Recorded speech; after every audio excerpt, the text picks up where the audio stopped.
In this video, I will be progressing the strongest Flame Charm Mage build in all of Deepwoken, the Ground Zero version 2.2.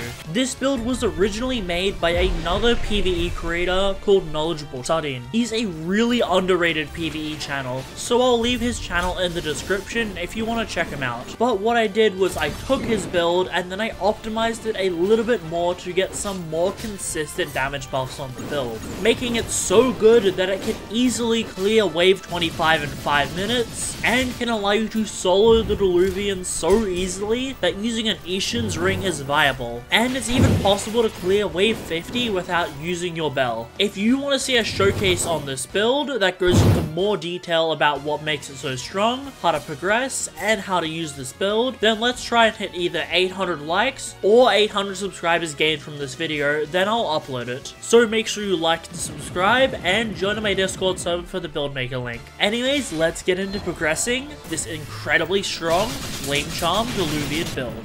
We are going to be going Voidwalker Origin on this build, and not Deep Bound just because we want to retain sanity. The first thing we're going to do is grab the Providence Thorn's Battle Axe. This will actually be our final weapon on the build. Then I'm just going to buy some training gear. The first thing we're going to do is head to Trial of One. Since we're not a Deep Bound, this is actually an option. Here we are.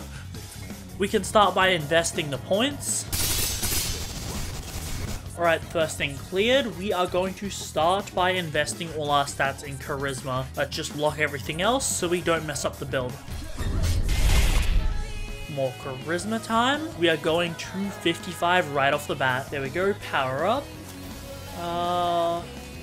Burn that and just take the rare here. You always want to get extra rares on the build. Charismatic cast, we definitely need that. And nothing good here. I'm just going to burn everything. Then, yeah, I guess I'll just roll 2. We don't need a fire mantra already. And then, of course, we are going to start off by just going Song Chant. Okay, now we are going to keep investing in Charisma. We're going to keep investing in Charisma, and there we go, another power up. I'll take another rare, plus 5 HP is very good. Then, we definitely want Tough Love here. It's 10% damage. Neuroplasticity, very nice. An extra mantra slot in every build. And then, of course, more Song Chant. Okay, let's keep investing into Charisma. Angel's dead. And now we have 55 Charisma, so we're going to start investing in Fortitude. We have enough to get Chaotic Charm now. There we go. Perfect timing. That'll make us take less damage from monsters. Then lasting Charisma. We do need Burning Servants, so I think I'll just burn that and take Burning. Enforcer dead. More Fortitude points. Stone Knight dead. Alright, let's finish getting our Fortitude. Power up. Tongue. And okay, yeah, we're gonna burn Dazing Finisher. We won't really be flourishing on this build. It's best to burn it so it doesn't keep showing up in our talent hands. Then we'll just take Moving Fortress. We'll need Bastion cards for reinforced armor. Scuba Drowner? Yeah, we'll take that. And then more Song Chant. Alright, let's keep investing points. We might power up. There we go. Warrior's Respite. I don't like that personally. I'm gonna burn it and just take a Bastion. Don't want Impervious either. If we're knocked in the Diluvian, we're just dead. And then we don't really need anything here, so I might as well roll 2. Final trial done. Now let's invest the rest of the points we need into Fortitude. It looks like we're going to be doing Willpower after Trial of 1. And that's the end of Trial. Okay, now the plan is for us to head to Crypt of the Unbroken. It's an extremely fast way to earn XP in the early stages. Okay, we will have to deal with this Carbuncle. They are very annoying to fight. I don't think there's many people who are actually good at fighting them. I mean, I can parry some of their attacks, but they'll always chip me. At least Providence Thorn shreds them. Anyways, the real thing that's going to give us a lot of XP is these guards. With Providence Thorns, we can just keep parrying them and we'll do passive damage. They can hurt a lot, especially if something like Detonation procs on us, so we will need to be careful. You essentially just fight them like an Enforcer, except they have a different crit. Oh jeez, as you can see, when I get hit with the crit and a detonation, I took a ton of damage. He should be about to die though, just because Providence Thorns gives me good passive damage. If you want to know a lot of tips on how to progress in the early game, I recommend watching my progression guide. That'll show you how. Anyways, I'm just gonna carry this guy outside of Crypt most likely. Actually, it's probably a better idea if I just use Burning Servants. That'll burn him to death, because if I started gripping him, then all of the crypt would aggro on me. And there we go, some easy early game XP. Let's keep killing these guys. Okay, a few minutes later, I have a bunch of XP. We're about to hit all the fortitude that we'll need at this point before I power up. Let me just go to Mystic. And I don't think there's anything we actually need. We'll probably get it all. Exoskeleton, definitely want that. This isn't a very good hand, but Snake Oil is more notes, so we might as well take it. It's never a bad card to have. Oh, to the finish. We want to make sure that we're getting all the rares, since they're very annoying to get. Anyways, let's get the rest of our fortitude. Okay, lock that, unlock willpower, so now we're just going to be spamming the prayer beads for willpower points. There we go, power up. Let's see what we get. Ooh, Knight's Rally, we want that for Total Shell, Grasp on Reality, and Total Shell. We'll keep getting Total Shell just because it's a branch off another card, therefore it's more common. And Reinforce, that's some good damage reduction. Keep investing willpower points, and power up. Golden Tongue? We'll take Breathing instead. I don't really know if I want Golden Tongue on the build. Here, it's either Battle Tendency or Total Shell. Then, yeah, I'll gamble. Mystery Combat Fire. Alright, yeah, nothing good at all. Was to be expected. I'm going to craft the Scholar Armor now, just because this gives me some extra speed training willpower. It'll make powering up significantly quicker. Plus, the armor is really cheap to make. And power up. Return to Dark Ages, do not want that. That is a really bad card. Here, I'll just take Last Resort. More damage at low HP is always good. Grand Support. Yeah, we're not really going to be healing anyone else with Reinforce. Burn that, freeze that, and then I'll take a Bastion. Old Habits, Loot Skipper, might as well take the HP. Loot Skipper will probably show up again. And then nothing we really want, so I'll just take a Filler Mantra. There we go, another Power. Giant Slayer, that's always proccing. Unfazed, yep, we'll take that. We have to get this because we're getting Heretic Sutra. And then, okay, a lot of good cards here. Loot Skipper, Underdog, or Magical Resolve. Now that we've maxed out Song Chant, we'll start speccing into Vitality. Alright, another power. These things are going really fast, just because we got a ton of XP from the guards. Anyways, here I think I'll take 11th Hour, freeze that, take a Bastion. I decided that Bastions are more important just because we're going to get Reinforced Armor really soon. Then here I'll just roll 2. Alright, we have just hit 80 willpower. That's where we're going to stop for now. This will just let us get Heretic Sutra, plus it'll also give us the requirements for Piercing Will. Anyways, we needed more XP, so a couple guards later, we've powered up. We'll Thresher Claws, more pen, and a really bad hand. Yeah, we don't want any of this.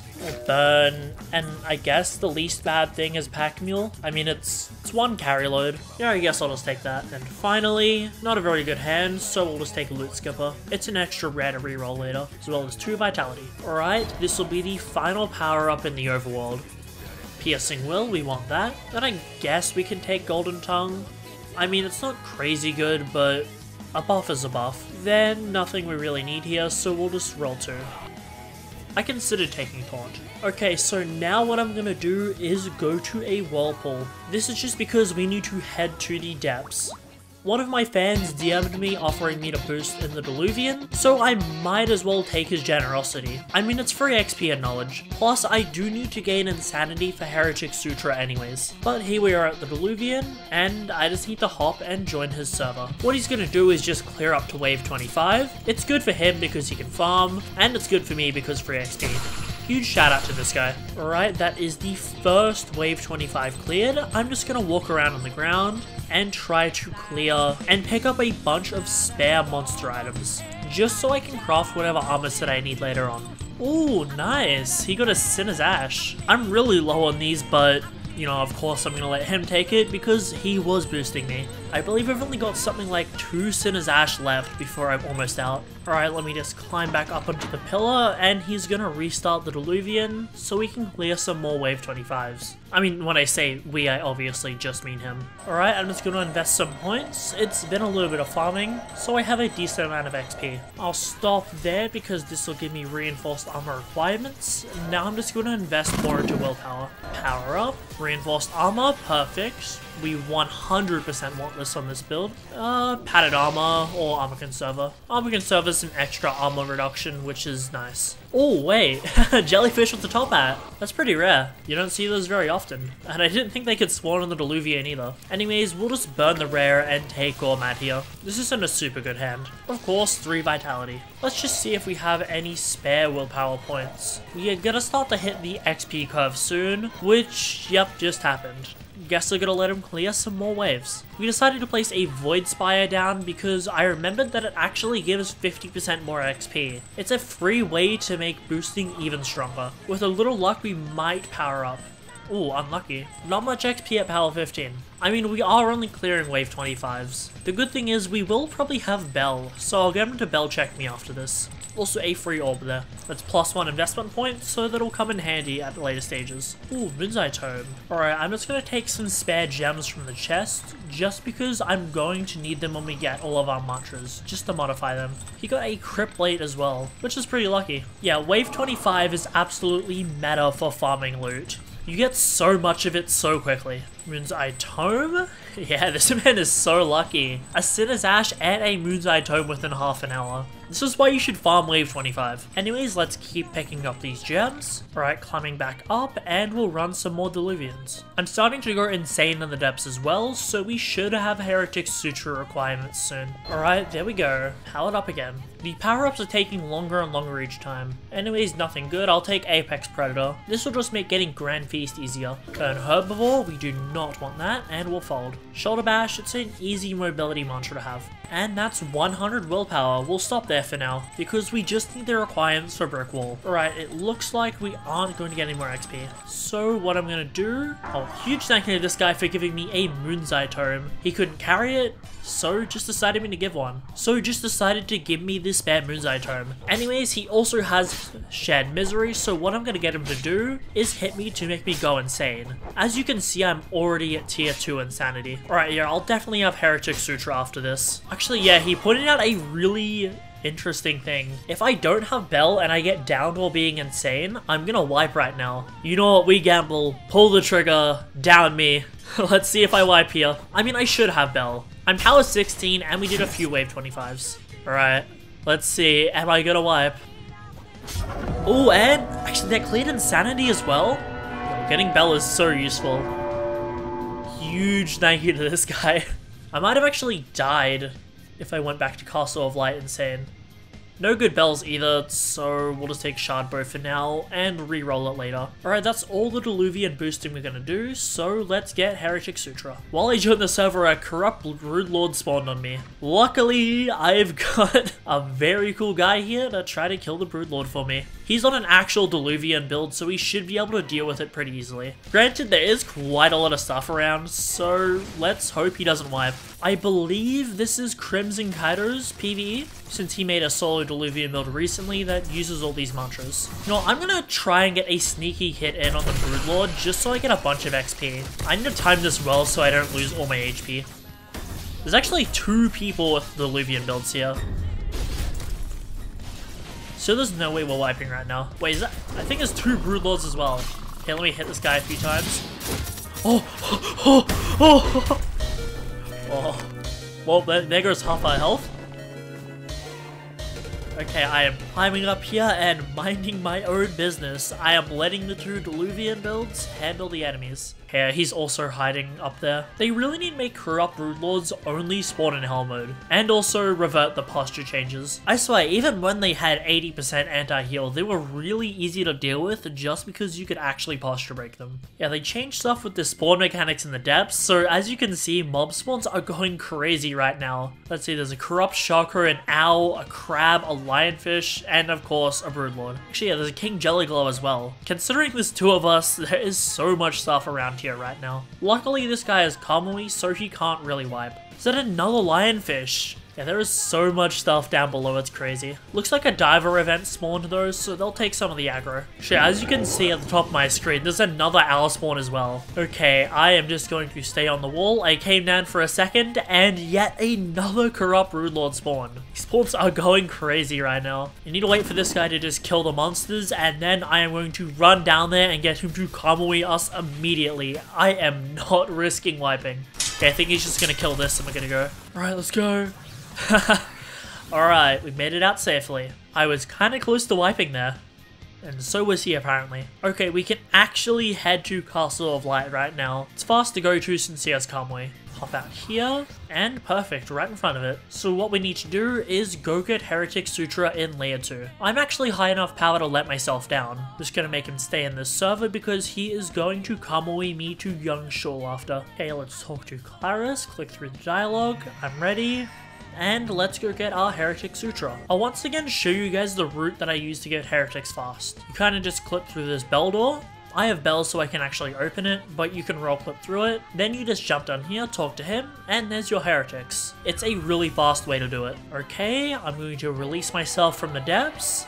Huge thank you to this guy for helping out. I would not have been able to do this without him. Okay, I'm an Eastern Luminant now. I'm going to do the bomb quest. Just because Pocket Bombs is a free 5 HP on any build, so it's really useful to have. Because we have Flame Charm mantras as well, I can actually burn these guys, so that'll make killing them a lot easier. I mean, am I really skip a gripper if I'm not gripping skippers? Let me just burn these guys. Let me just lure them down here. And it looks like we didn't even get most of them with our burning servants. There we go. Alright, let's finish off the rest of them. The last little group should be in this room, so we can actually get the quest afterwards. Alright, that should be all the mine skippers dead, so let's actually go get the talent now. This will pollute the talent hands with a lot of extra cards, but we'll get pocket bombs in the end, which will be good. Okay, now the strategy is going to be to go to Ferryman to get the last little bit of XP we need to power up. Here we are at Boatman, so I'm just going to craft some campfires. We're going to come back to Ferryman after Shrine of Order anyways, just because he's a really fast way to power up. Between like the powers of 15 to 20. Obviously assuming that you can flawless him. Since I've said this a bunch, here we are at Ferryman, let's start the fight. Loading 7 since a ton of times, so we're going to be building chain pretty fast on Ferryman.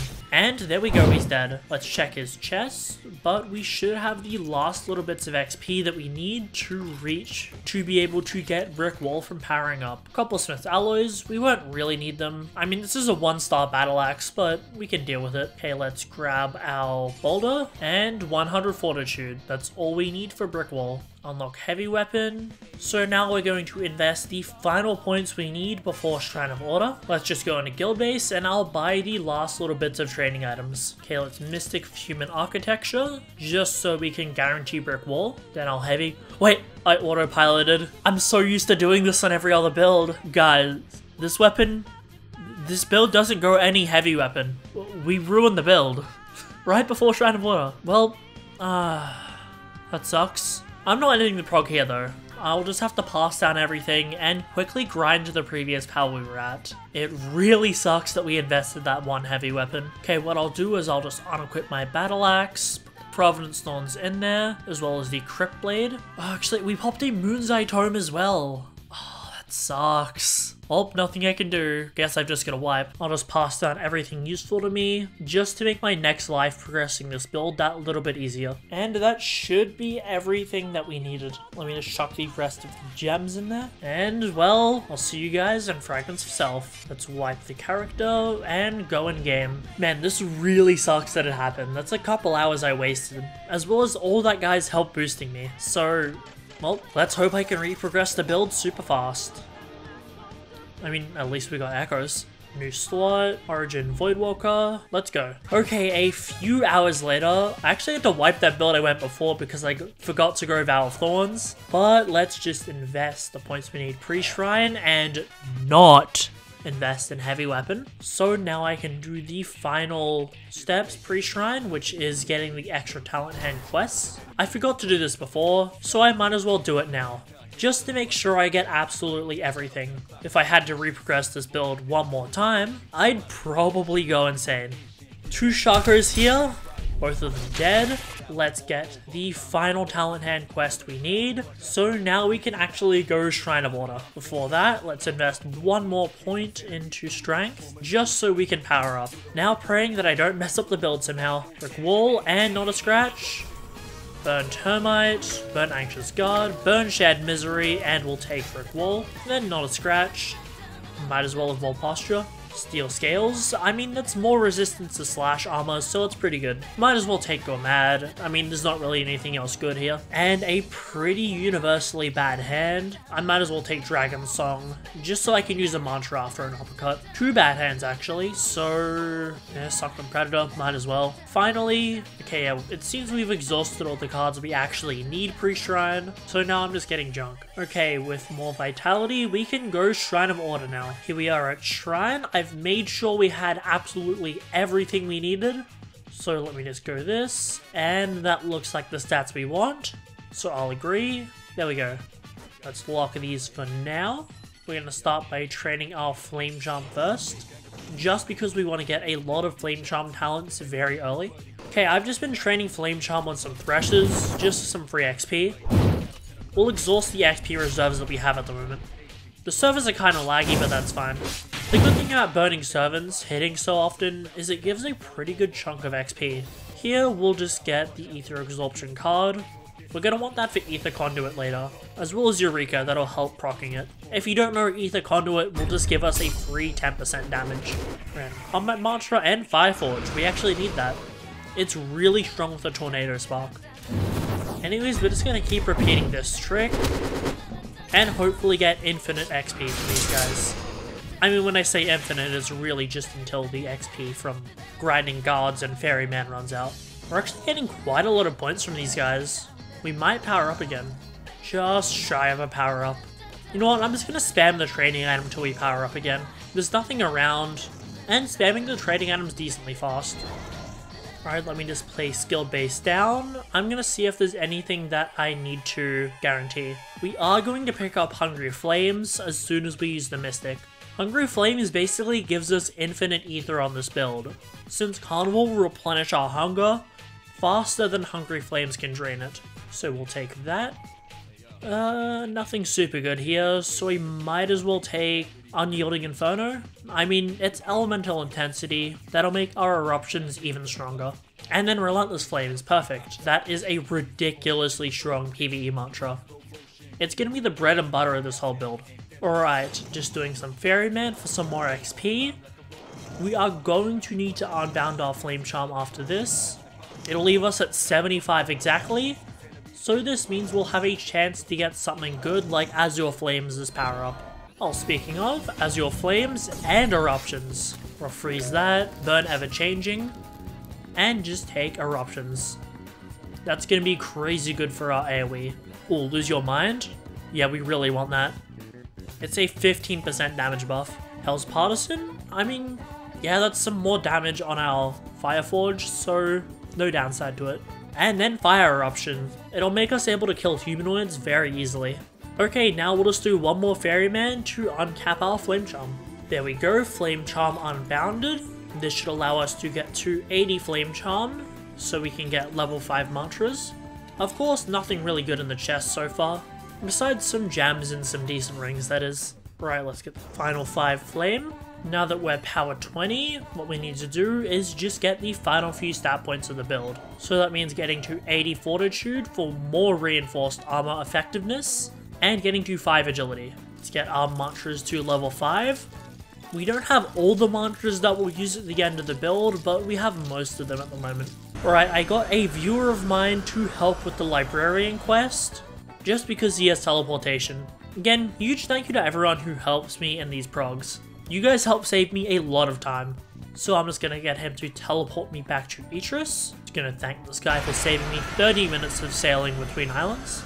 They really should let you complete Mantra Quest automatically if you've done it on a previous slot. You do it on every build and it'd save you so much time. Alright, teleporting back. And that is Mantra Quest done. I'm not going to check the mantras right now just because I need to Mystic first. Now I'm just going to get him to teleport me to Crypto the Unbroken, just because I'm going to need to reroll some extra mantras. Place down Guild Base, gonna need to go inside and Mystic. Let's unequip this. This will just make it getting a Fire Mantra significantly more consistent. And Flame Sentinel, perfect. This is just extra DPS that passively occurs. So if we're getting stunned by enemies, this thing will be able to fire and attack them for us. And it even sticks around for a while, so it'll be super useful to us. Okay, now our goal is to just reroll some extra Fire Mantras. So I'm going to make sure that I Mystic for the right thing. So, oh yeah, Wisp, we do want that. Flame Wisp is going to be super good for healing. Now we'll reroll some more mantras. We don't need Flame Grab. Off this, we are after Graceful Flame. There we go. This will allow us to regen sanity, armor, and health in the depths at any point. Okay, so now we are going to sail to Miner's Landing, just because we need to use Shrine of Chance. Actually, I'm pretty sure I said Miner's Landing, I meant Fort Merit. Sadly, we can't get the 5 agility that we need to get time to go, but that won't make a huge difference. Okay, after checking all the talents that we have and all the talents that we're missing, I believe I know everything that we need. So let's take out one of our Moon's Eye tomes, which at this point I just have an endless amount. Pop it, and we should hopefully get all the cards we'll need. I'm Shrine of Chancing with the Aether Adept Mystic prompt, just because I need to make sure that I get Aether Conduit. Oh, speaking of, there we go. Reroll this. Flaming Flourish. It's not super good, but I guess on Uppercut it will make a difference. Not the Aether Adept card we were after though. Azure Flames, perfect. Cauterize Wounds, less blood loss is always good. Reroll Disbelief. There we go, Mantra Permanence. Finally, that's the Aether Adept card we were after, but we kept rolling Nullifying Clarity. The Shrine of Chance system really needs to be changed. It seems to give you really bad cards all the time. Or Berserker, Will-O-Wisp. Oh, we need all 3 of these. Okay, I'll just take Will-O-Wisp for now. We should be able to get Berserker after. Nothing we need here. Flashpoint, we'll take that. Good thing for this Moon's Eye tome, otherwise we would have ran out of mantra. Otherwise we would have ran out of knowledge so fast. Empowered Eruption, sure. I don't think we'll need Ready or Not, just because you're always in danger at the start of the Diluvian. Plus you get hit so much that you're not really going to notice half damage on one hit. Immolation, yep. Dancing Steps. Alright, we almost have all the cards we need. I have a separate tab open on my second monitor, just removing the talents as we get them. Now we need to try to get the Berserk talent, just because Berserker gives us more defense whenever we kill a mob. There we go. It's gonna make farming the Diluvian significantly easier. As you can see, whenever you're trying to max a build, even when you get to power 20, that's only really the start of everything you need to do. I need to max out my talents, then after this, I'll get my final armor, modify my mantras, get my oath, and then actually practice with the build. And we need Undying Flame and Carnivore here. I'll take Undying for now just because we need it for Insanity. Okay, we are going to craft Deep Delver, but I'm missing extra Vibrant Gems, so let me go withdraw some. Alright, got more Vibrance. Crafted. This armor gives us a ton of defense. Alright, here we are. We'll talk to this NPC just to buy a Tornado Spark. They may sell it to us for a really steep price, but they're the best NPC in the game to get them. Found some dye packets on a ship as well. Of course, if we're going to max out the drip on this build, we're going to need them. I'll just spend all of my notes to buy as many as possible. Finally, we'll get the rest of our mantras to level 5. Now everything's also nice and blue, which looks very nice. It would be cool to see different colors of flames based on whatever your primary achievement is. But I mean, that might make Flame Charm too good. Okay, let's quickly damage test on this owl. I'll use Relentless Flames and we'll see how much damage we do. That was like 3 hits and it died. Yeah, this build's a little good. Anyways, now we need to bell check to a bunch of carbuncles. We should have bell from all the ferrymans that we did. Let's see. Oh, what? No bell? Well, that's annoying. Okay, back to the surface we go. More ferrymans it is. The good thing is, with our higher level mantras, we can kill ferryman even faster. Relentless Flames will shred his HP. And there we go, ferryman's dead. Oh, wait. Ferryman was killed by the Flame Sentinel. Good timing on its part. I'm pretty sure its damage is like 300 to 400 before chain, so it actually does quite a bit of damage to monsters. Alright, we did a couple ferryman. I'm now at 8 knowledge, so I believe we started with 3. that should be plenty of Ferryman for us to get Bell. So what I'm going to do is just Bell Tech to this Bounder. Sadly, I didn't have any Diluvian boosting like I did on the previous version of this build. That made getting Bell slower. But hey, content is content. Alright, that's Bell. Let's kill this Bounder. Uppercut him. Use Relentless, and that's like most of his health gone probably. Uppercut, Relentless, and dead. Yeah, Relentless Flames just deals so much damage. Yet again, no good bells we need. We're only after Corrupt Payback on this build, but let's Light Hook out and sort that out. So, okay, voiceover skipper here. After this, I decided I needed to get Dawnwalker on this build. So because this is a Diluvian build, it means that while I have a lot of HP and deal pretty good damage, it would have taken me an insane amount of time to get Dawnwalker by myself. Luckily, if you're noticing a theme, whenever I need help saving time, my Discord server has me. Huge thank you to these two for helping to make me getting Dawnwalker significantly faster. Within a couple minutes of me pinging them, they already hopped on their PVE builds. They quickly killed Chaser in 2 cycles, which I mean, I was high ping, so it would have been very dangerous for me to do it solo. So once we got down to floor 2, what these guys did is they turned on all the lens for me and just let me run around and get chests. So because it was 2x loot and medallion chests were already buffed a while ago, we got so many medallions in each chest. I got about 5 chests before Ethereum was killed, and that already gave me enough medallions. So I actually did a special trick as well, where using Run It Back, I managed to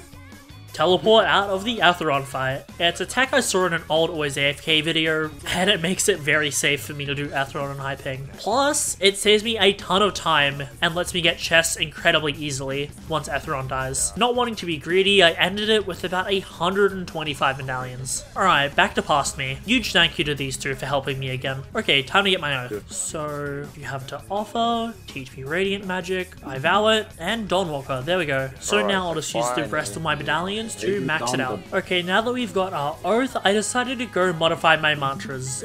Ignore my haircut, by the way. Anyways, as you can see, our mantras take a ton of our ether. Luckily, because of Hungry Flames, we essentially have infinite ether, and Carnival will give us any hunger that we lose. Okay, so I fixed up my haircut, got something better, but there's actually a ganker who started shooting me. He has NLK and he's climbing up for me. I do not want to go back down to the depths, so I'm just gonna outrun him. There's not really much risk. As a PvE player, I've gotten pretty good at outrunning gankers. Okay, I don't think he sees me, and I should be about to get out of combat. Alright, so I'm just gonna log. Right, back at Shrine of Chance, we used the rest of the medallions we had to get knowledge from Claris. Now I should be able to get the final talents that we actually need. Let's see.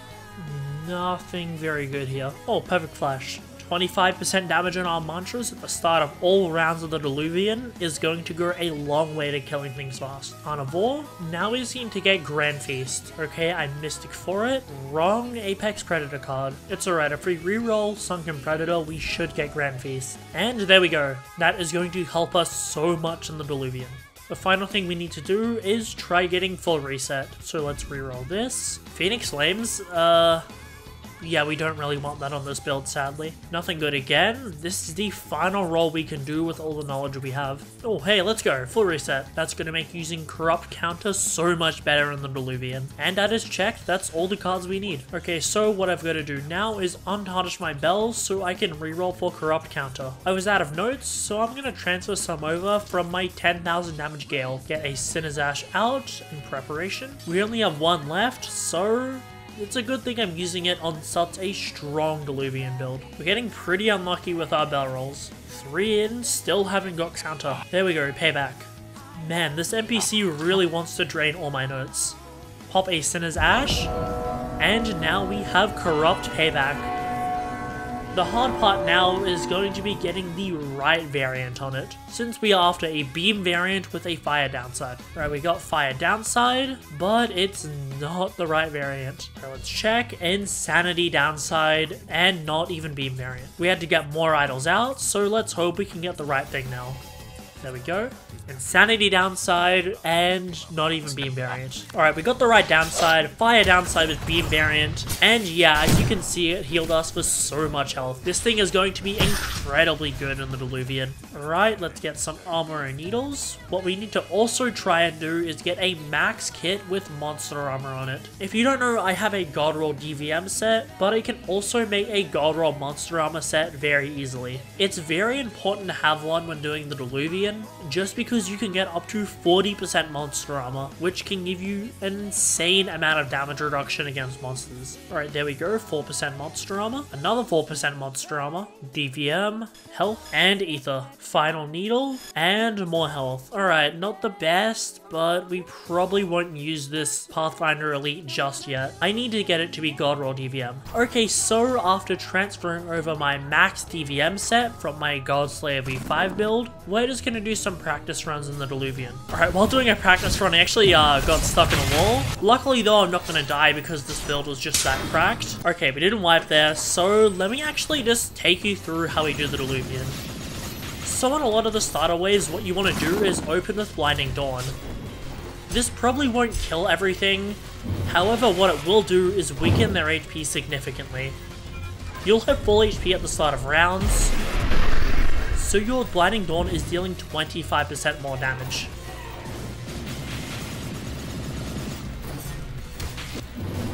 Obviously, as you can see, most things are normally pretty low.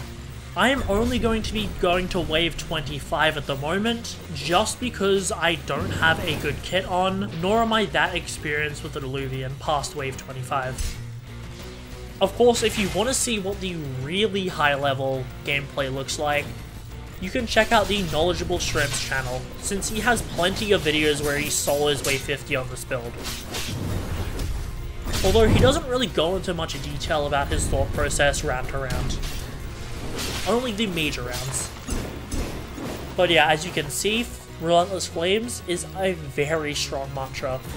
It easily shredded both of these Sand Knights. Parrying with this build also deals damage to monsters just because of Providence Thorns. So you gotta make sure that you're on point fighting monsters if you want to shred their HP. Obviously, while my weapon on this build is a Providence Thorns Battle Axe, you can use other stuff like a Seer Battle Axe if you want your mantras to be dealing more pen. Or you can use a Hero Blade of Fire if for whatever reason you really want to do more M1 damage. Okay, this is an interesting wave. We have humanoids. They're very annoying. Luckily, you have 3 mantras that can deal with them really easily. Fire Eruption is really good for humanoids because they'll block the first hit, try blocking the second, but they'll pretty much always get posture broken. You have Relentless Flames as well, which, well, it just does a ton of damage. The final thing you have is Radiant Dawn from Dawnwalker. This posture breaks things on landing, and does quite a lot of damage. You use either of those 3 things against humanoids, and you'll be shredding them. I mean, there is a 4th thing, that being Eruptions. Since your Eruptions are dealing so much damage on this build, due to the amount of Flame Charm you have, it can allow you to shred them. And as you just saw, Corrupt Counter is another very valuable point of DPS on this build. Because you have Viscosity, it essentially means whatever damage that you take will be spread over a longer period of time. Therefore, using Corrupt Counter essentially makes you deal more damage than you've taken. As you can see, it just one-shot all of those enforcers. So yeah, you do need to watch out for humanoids as a mage build, but as long as you're playing it safe, and actually know how to counter them, or even just use Corrupt Counter if you're panicking, you'll be perfectly fine. Got an Enforcer here, he's being kind of annoying, but we should be alright with Corrupt Counter. Okay, I'll try to get an Eruption off, posture broken, and he's dead. Right, wouldn't recommend using Blinding Dawn like I just did, however, using Radiant Dawn did posture break and kill him. Okay, this is an interesting wave. It has Squibbos and it has Enforcers. Luckily, because of our eruptions, as well as our high AoE in short range with Flame Charm, we were able to deal with them pretty easily. The build does have an issue dealing with Flame Charm NPCs as well, but that's true of all mages. As long as you use your Oath Mantras to deal a ton of damage, you'll be fine. Well, actually, this wave is my favorite. Wave 23 is really hectic. However, it allows you to get a ton of damage with Corrupt Counter, as you just saw. We easily shredded all of those monsters alive. 24, a bunch of Chakras. Again, just make sure you're using Blinding Dawn to weaken everything, and then Relentless Flames if stuff is close by. 25 can be sort of hard, just because it's 2 Corrupt Founders. As long as you're spacing yourself right, using Corrupt Counter, and getting good damage with Relentless Flames, they won't be an issue. While I'm pretty much using all blue and blessed gems on this build, using Bloodlust isn't the worst idea. But yeah, that's wave 25 cleared incredibly quick. Again, I do recommend watching the Knowledgeable Shrimp's channel if you want to see wave 50 gameplay. However, in my opinion, you really should be farming wave 25, just because, as you saw when I was getting boosted earlier in the video, it managed to drop a guy a Sinner's Ash and Moon's Eye Tome in about 30 minutes, which was crazy. Alright, it sadly looks like we weren't as lucky as him though. Ooh. Armorer's Needle, that's pretty good. Right, I'm just gonna run around picking the mob drops. I'm gonna show you guys an example of what the higher waves look like, just for fun. However, I will probably stop at the wave with all the carbuncles, since I'm not the best at dealing with them, especially because my ping lately is not amazing. Okay, we have a really bad combination here. A Thunder attuned and a Fire attuned. It's okay though, because Corrupt Counter is crazy good. Got to full HP instantly. And Blinding Dawn shredded them. 27.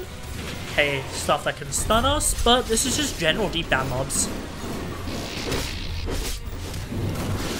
Nothing that Relentless Flames can't shred, and Corrupt Counter can't instantly heal us from. And Blinding Dawn just obliterated everything. 28, Thunder Squibbo. Unluckily for him, my Fire Eruption End is too good. And Relentless Flames will kill everything else.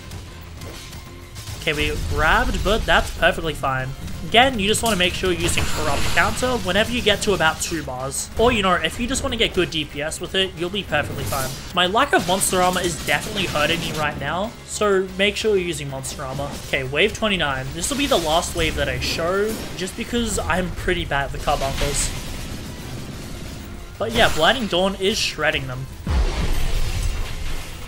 And yeah, wave 29 very easily. I'll show an example on screen of how Knowledgeable Sardine deals with wave 30 on this build, since his strategy is a lot more refined than mine. But yeah, no Monster Armor makes these guys way too annoying to deal with. And that was the completed progression of the strongest Flame Charm Diluvian build in all of Deepwoken. Again, make sure you check out Knowledgeable Shrimp, and I'll be dropping the showcase at 800 likes or 800 subscribers gained. Make sure you like, subscribe, check out some more PVE content, and I'll see you all next time.